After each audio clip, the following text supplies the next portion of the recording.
আয় আয় জালিম তুই দেখবি তো আয়, কি লেখা কোরআনের পাতায়, শিশু কোরআন পড়ে কত মধুর লাগে, এমন সুন্দর হাফেজ হয়ে যায়।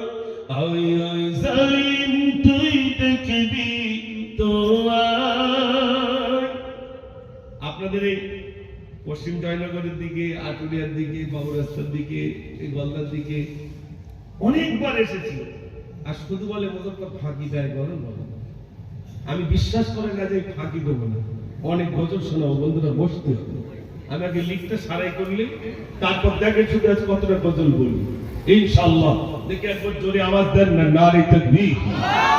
আমার পরে তার কেউ নেই, কেউ তার সঙ্গে খা দেবে না, ভাই তুলাবো তো টেনশন কিছু না। এক আধ ঘন্টা বেশি হবে নাকি ইনশাআল্লাহ। তাহলে বন্ধুরা একটু জমে বসেন, আমি কথা দিচ্ছি অনেক গজল শোনাবো ইনশাআল্লাহ। আমার দাড়ির চুল পেকে গেছে, মাথার চুলও পেকে গেছে। আগে গজল কম বলতাম, আর এখন যত বয়স হচ্ছে আমার না বললি ভাই স্টেজে লাভ দিয়ে দেয় না।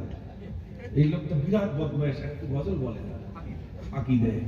আমি বলি কি সর্বনাশ, দাড়ির চুল পেকে গেছে, মাথার চুল পেকে গেছে, এখনো পর্যন্ত হচ্ছে একটা গজল বলতে। কেন বলেন তো? ইশক এসে যায়। মদিনার মাটি যদি পাই রাসূলুল্লাহ, সুরমা করে দেব বারবার। মদিনার মাটি যদি পাই রাসূলুল্লাহ, সুরমা করে দেব বারবার। যদি যেতে নাহি পাই সোনার এই মদিনায়, যদি যেতে নাহি পাই সোনার এই মদিনায়, দিও দেখা স্বপ্নে ও গো রাসূলুল্লাহ, সুরমা করে দেব বারবার। জোরে বলুন না সুবহানাল্লাহ। মদিনার মাটি যদি পাই রাসূলুল্লাহ, সুরমা করে দেব বারবার। মদিনার পানে চেয়ে থাকি প্রতিদিন, একে একে দিন যায় ভাঙে মনোবল। ডানা মেলে পাখি যায় পাক মদিনা, দেখে মন আঁকি দুটি করে চলো ছল। আমি ভাবি নিরালায় পাক মদিনার আশায়, আমি ভাবি নিরালায় পাক মদিনার আশায়। দিদারে দেখা দাও ও গো রাসূলুল্লাহ, সুরমা করে দেব বারবার। মদিনার মাটি যদি পাই রাসূলুল্লাহ, সুরমা করে দেব বারবার। নারে তাকবীর। আওয়াজ হলো তো, সবাই তো আল্লাহু আকবার জোরে বলা যাবে না, সবাই মিলে বলুন না, নারে তাকবীর। আপনাদের এই জায়গাটা আমি নতুন এসেছি, আশেপাশে যদি এসেছি, কিন্তু এইখানটা আজকে নতুন এসেছি, খুব ভালো লাগছে আলহামদুলিল্লাহ আপনাদেরকে পেয়ে। যুবক ভাইরা, আমি বলছিলাম ইসলামের সব থেকে বেশি যুবকদের অবদান। সেই যুবকের কথা মনে আছে যার লাশ বহন করতে গেলেন? কে ভাই মনে নেই? হযরত আবু বকর সিদ্দিক রাদিয়াল্লাহু তাআলা, আর একজন কে? হযরত ওমর। দুজন গেছেন লাশ বহন করতে। হযরত আবু বকর সিদ্দিক রাদিয়াল্লাহু তাআলা, কোন আবু বকর? বিশ্বনবী সাল্লাল্লাহু আলাইহি সাল্লাম দুনিয়া থেকে যখন ওফাত নিলেন, হযরত আলীকে ডাক দিলেন, আলী শোনো শোনো আলী, আমি আবু বকর একদিন বিদায় হয়ে যাব। আল্লাহর নবী আমাকে একবারও বলে গেলেন না, ওরে আবু বকর, আমার কবরের পাশে তোমার কবরটা হবে, একবারের জন্য বলে গেলেন না।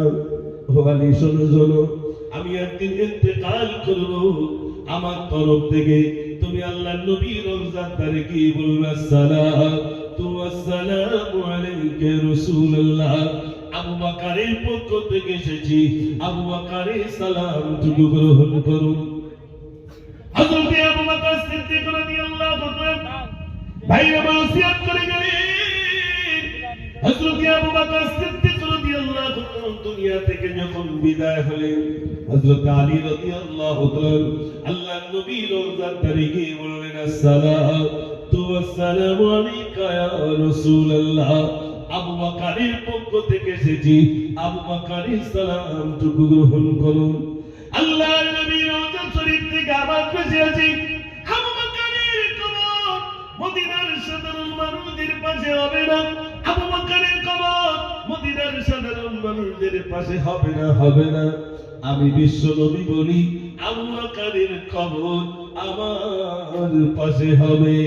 একটু জোরে বলুন না সুবহানাল্লাহ। সোনার ভাইরা আমার, হযরত আবু বকর সিদ্দিক রাদিয়াল্লাহু তাআলা আমার নবীর সঙ্গী ছিলেন। নবীজি শুনে একদিন বলেছিলেন, আবু বকর হিজমত করা লাগবে। বিশ্ব নবী সাল্লাল্লাহু আলাইহি ওয়াসাল্লাম বলেন, মক্কার মানুষেরা আমাকে টিকতে দেয় না, কোরআন শরীফ তেলাওয়াত করলে তারা পর্যন্ত আমাকে টিকতে দেয় না। ও আবু বকর, হয়তো হিজরত করা লাগবে, মক্কা থেকে চলে যাব। এই কথা একদিন বললেন। সোনার ভাইরা আমার, বিশ্ব নবী সাল্লাল্লাহু আলাইহি ওয়াসাল্লাম কাল্লা বলে, হাবিব আপনি এবার হিজরত করুন। অনেক লম্বা ঘটনা।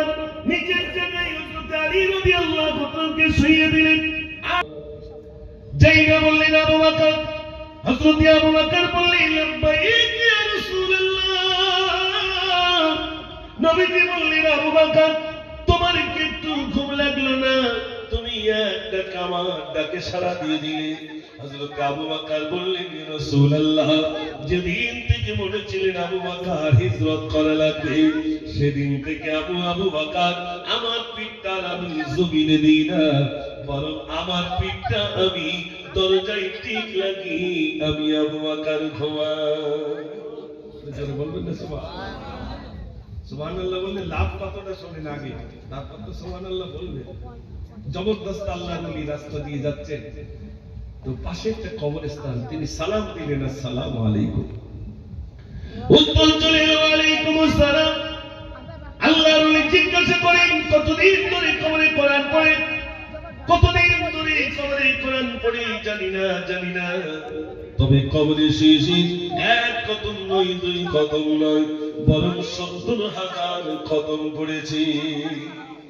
কত হাজার? ৭০,০০০। ভাইরা আমার, তিনি বলেন, আমার ৭০,০০০ খতম বিক্রি করে দেব। কাকে বিক্রি করবে? বলছে, দুনিয়ায় বেঁচে থাকা বান্দা একবার সুবহানাল্লাহ বলবে। ওই সুবহানাল্লাহ সওয়াবটা যদি আমাকে দিয়ে দেয়, বিনিময়ে আমি তাকে ৭০,০০০ খতম দিয়ে দেব। একবার সুবহানাল্লাহ বললে এত সওয়াব। এই জন্য একটু সবাই আওয়াজ দিয়ে বলুন না সুবহানাল্লাহ। যেগুলো বলবেন, মাশাআল্লাহ বলবেন, সুবহানাল্লাহ বলবেন, জাযাকাল্লাহ বলবেন, এগুলো বলবেন। ও সোনার ভাইরা আমার, হযরত আবু বকর সিদ্দিক রাদিয়াল্লাহু তাআলা হযরত আলী রাদিয়াল্লাহু তাআলা বললেন, আলী রে, আমি যখন ইন্তেকাল করব, আমার তরফ থেকে তুমি রওজা তারিকিটা পৌঁছে দেবে। হযরত আলী রাদিয়াল্লাহু তাআলা শুধু কি বললেন, আসসালাতু ওয়াসসালামু আলাইকা ইয়া রাসূলুল্লাহ। আবু বকরের পক্ষ থেকে এসেছি, আবু বকরের সালামটুকু গ্রহণ করো।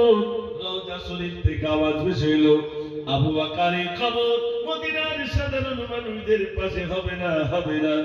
আমি বিশ্ব নবী বলি, আবু বকরের কবরটা আমার পাশে হয়ে যাবে। একটু জোরে বলুন না সুবহানাল্লাহ। ও সোনার ভাইরা, আরেকজন রয়েছে, হযরত ওমর ফারুক রাদিয়াল্লাহু তাআলা। হযরত ওমর, ও সোনার ভাইরা, তিনি মসজিদে নববী শরীফে খুতবা পাঠ করেন। বেঈমানেরা এলো, সামনে বসা ছিল বেঈমান, সঙ্গে সঙ্গে তলোয়ার মারল পেটে, পেটটা ফেড়ে গেল।